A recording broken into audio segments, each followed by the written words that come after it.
नमस्कार, आप देख रहे हैं खबरदार। मैं हूं आपके साथ चित्रा त्रिपाठी। सबसे पहले खबरों को खबरदार के लेंस से देख लेते हैं। कश्मीर में अनुच्छेद 370 से कांग्रेस को कितना लगाव था, ये सब जानते हैं। लेकिन अब तो कश्मीर को अनुच्छेद 370 फ्री हुए 2 साल होने वाले हैं। लेकिन कांग्रेसी नेताओं में इस धारा को लेकर गजब की ललक है, जिसका इजहार कांग्रेस के वरिष्ठ नेता दिग्विजय सिंह ने किया है, वो भी पाकिस्तानी पत्रकार से। दिग्विजय सिंह ने पाकिस्तान को भरोसा दिया है कि कांग्रेस सत्ता में आएगी तो कश्मीर में अनुच्छेद 370 भी लौट आएगी। दिग्विजय सिंह के इस बयान को ऑडियो बीजेपी ने बम की तरह फोड़ा है, जिसकी गूंज से आज कैसे दिल्ली से लेकर श्रीनगर तक इसकी गूंज सुनाई दी, ये आपको दिखाएंगे और विस्तार से बताएंगे भी। अनुच्छेद 370 पर कांग्रेस को मिली डोज के बाद हम कोरोना वैक्सीन की डोज पर बात करेंगे। आपको याद होगा, थोड़े दिन पहले जब यूपी के 20 लोगों को गलती से वैक्सीन की 2 अलग अलग डोज लगा दी गई थी, तो सवाल उठा था कि क्या एक डोज को वैक्सीन की और दूसरी डोज कोविशील्ड की लगाई जा सकती है। अब इस सवाल का जवाब मिल गया है।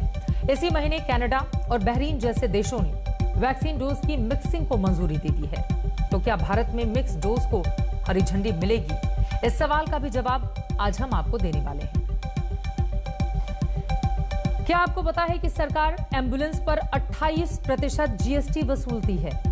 इसका मतलब यह हुआ कि सरकार की नजरों में अब तक एक एम्बुलेंस और एक लग्जरी कार में कोई अंतर नहीं था, क्योंकि 28% जीएसटी के स्लैब में सिर्फ चुनिंदा लग्जरी आइटम्स ही आते हैं, जिनमें अब तक एम्बुलेंस भी शामिल थी। लेकिन अब सरकार ने एम्बुलेंस पर जीएसटी घटाने का फैसला लिया है। साथ ही कोरोना महामारी में जीवन रक्षक दवाओं और उपकरणों पर भी जीएसटी की दरें घटा दी गई हैं, जिनके बारे में आज हम आपको बताने जा रहे हैं और सरकार से सवाल भी पूछेंगे कि ये फैसला लेने के लिए क्या अब तक कोरोना की दूसरी लहर के थमने का इंतजार किया जा रहा था। ये तमाम खबरें आप तक विस्तार से पहुंचाएंगे, लेकिन सबसे पहले लेकर चलते हैं आपको कश्मीर। अनुच्छेद 370 गुजरे जमाने की बात हो चुकी है, लेकिन कांग्रेस नेताओं के दिलों में अभी भी इसके प्रति प्यार धारा प्रवाह बहता है, जिसका इजहार वो अक्सर करते रहते हैं। अब कांग्रेस के वरिष्ठ नेता दिग्विजय सिंह ने अनुच्छेद 370 पर अपने दिल की बात कही है, वो भी एक पाकिस्तानी पत्रकार से, जिसका ऑडियो सबूत है। ऑडियो सबूत बीजेपी ने आज रिलीज किया है।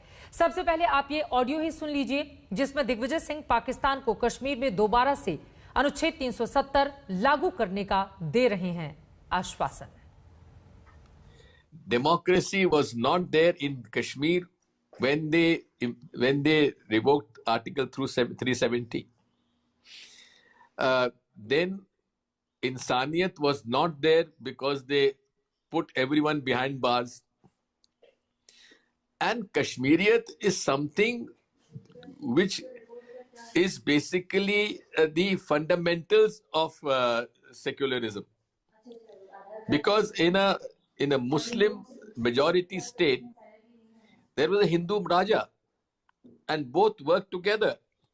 In fact, the reservation in Kashmir was given to the Kashmiri Pandits in government services. So therefore, the decision of revoking Article 370 and reducing the statehood of J&K is extremely, I would say, sad decision. And the Congress party would certainly have to have a relook